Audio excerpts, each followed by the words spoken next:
Hi everyone! So, today's video is going to be a bit of a downer. So if you're having a bad day, maybe circle back and watch this another time. This is in response to a comment I got on one of my posts earlier this week, or late last week. And I made an offhand reference to my life sucking in the past, and someone said, "Oh, in what way are you talking about?" And I realized that a lot of you don't know my past.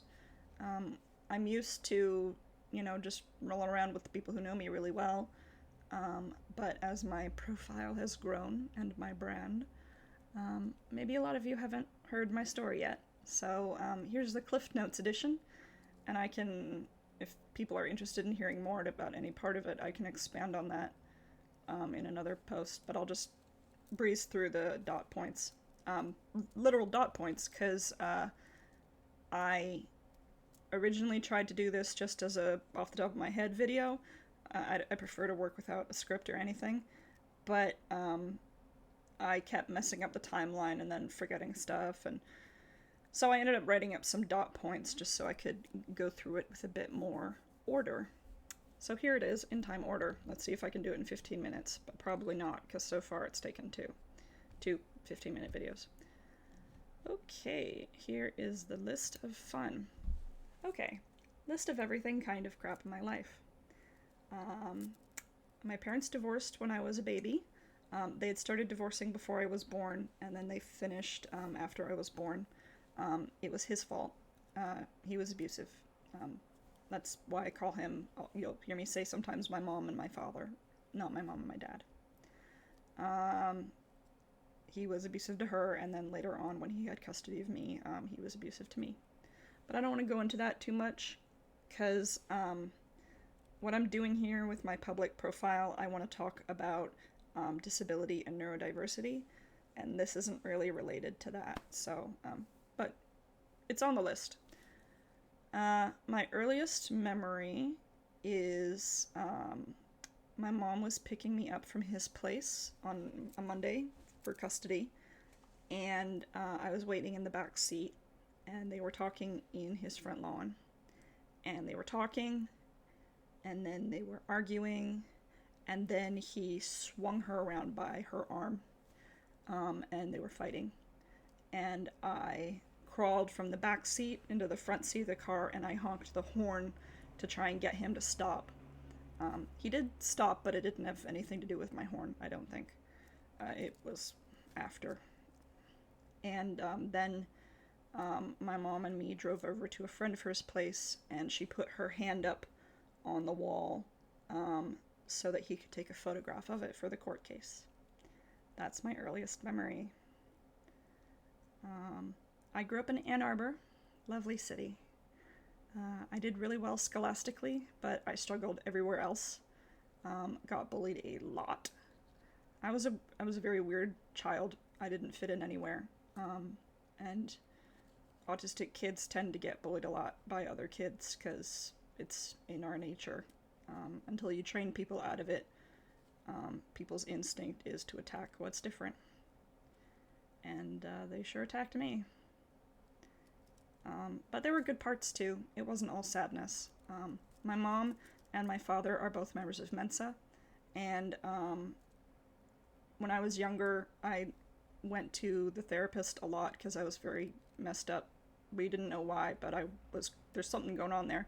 And as part of that process, it involved a intelligence test, and so I've known all my life that I am Mensa qualified as well, although I only ended up actually joining Mensa like a year ago. But I've always been sort of part of it. Growing up, all my mom's friends were members, all my honorary aunts and uncles were members, and all the events that I would go to outside of school were Mensa related in some way. So I grew up in a community that was very neurodivergent and unintentionally neuro-friendly. So I had that as a resource. I had that as a place where there were people like me. But yeah, school sucked. I had a couple friends, but it was pretty bad. I got suspended twice I've been suspended twice at every school I've ever gone to, which is impressive because one of them I was only there for 4 months. It's not something I'm bragging about, I guess. I don't know. Just, it's funny to me. At one point in elementary school, my mom was a flight attendant, and her company's flight attendants went on strike, so she had to get a second job, waitressing somewhere, and also we went on food stamps for a while. And then also, and the strike ended, and then like a year or two after that, my mom was in an accident at work. Not a crash, but an accident, and she got really injured, and her shoulder got damaged, tore her rotator cuff, if you're a medical person, and she had to get some surgery and physio for that. So for a while, she was off work, and but they were paying for it and stuff. But it was a little tight there for a while, and also we couldn't afford to have like a nurse or any sort of helper come in. So it was me, because I was the only other family member. What you gonna do? And my mom couldn't drive because of her shoulder. So for a while there, if we needed anything from the grocery store, we would have to walk there. And my mom would carry the light stuff, like the bread or the cereal, and then the heavy stuff would go in my backpack. And that would have been about the 5th grade, like 9 or 10. Also around 9 or 10, my relationship with my father had been getting worse and worse, because he had been getting worse and worse. The older I got, the more I talked back. So eventually I said that I'd had enough, and I refused to go see him on weekends, and I disowned him. And so my mom went to the courts again, the family court, and applied for and got full custody. So at least there was that. But then went to middle school, and that was the year I started being suicidally depressed. That was also the year of 9/11. Those two things are unrelated. I would have been depressed anyway. I feel weird listing 9/11 in here. I guess it was a crap thing that happened in my life, but it didn't really happen to me. I didn't know anyone over there. That definitely sucked. So super depressed, mom got custody, and then because she got custody, she had never really liked living in Michigan. I liked Michigan, but she didn't. So she decided to move us somewhere else, and her mother, my grandmother, who I called Dana, her name that she went by was Diane, and she didn't want to be called Nana, so Dana. I don't know. Families. Dana was getting older and starting to need help taken care of, and no money for a support worker, so we moved down here to Australia, because my mom is actually Australian by birth. She was born in Bunbury. She moved to the States when she was 18 on her own. And so mom and I are both dual citizens, but in opposite directions, because I was born in the States. But she moved us down here in my 6th grade when I was 11. And I went to a school here, and I was treated absolutely awfully. The way they treated me is not the way that you should treat a human being. Period. Even the teachers bullied me. The only two people at the school two adults who treated me okay were the vice principal and the librarian. I spent a lot of time hiding out at the library. Got suspended twice at that school again, everywhere. And then, like a year or so after we moved here, my mom and me were in a bus crash. It wasn't the bus's fault, it was another car's fault, because it was a couple of stupid mechanics who were taking a rather nice car for a test drive after repairing it. And they T-boned our bus, and it nearly flipped over, but it didn't quite. And I walked away completely fine, no bruises even. But my mom's back got completely wrecked. She got thrown across the bus and wedged under the armrest. This is one of the older buses that had armrests. And she had to go off work again. And surgery and physiotherapy and recovery and all that again. But the insurance commission here paid for her to have all that treatment for the first year or two. But then they started saying that she was lying, that she was faking, she wasn't that injured, that it was just the same injury again from her previous accident, except her previous accident was on her shoulder, and now her problems were in her back. But they didn't want to pay anymore, so they stopped paying every once in a while, or they said they would pay a lot less, or they forced her to go to doctors who were on their payroll who would lie about how sick she wasn't.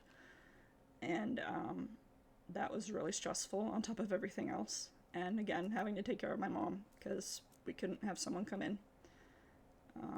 On top of my own personal struggles, continuing to... I did really good in school in elementary school, but the older I got, the more I struggled at school, going from amazing grades to abysmal ones, and getting more and more messed up and depressed and dysfunctional. Eventually, after a couple of years at the first school I went to here, my mom pulled me out of that school and sent me to a private school instead. And that was a lot better. But at least the teachers didn't bully me, and I did get bullied less there. Still got bullied. But by that point, I still had undiagnosed autism and undiagnosed Ehlers-Danlos syndrome, and it was becoming more and more impactful in my life. And I was spending a lot of time in the sick bay or out on mental health leave.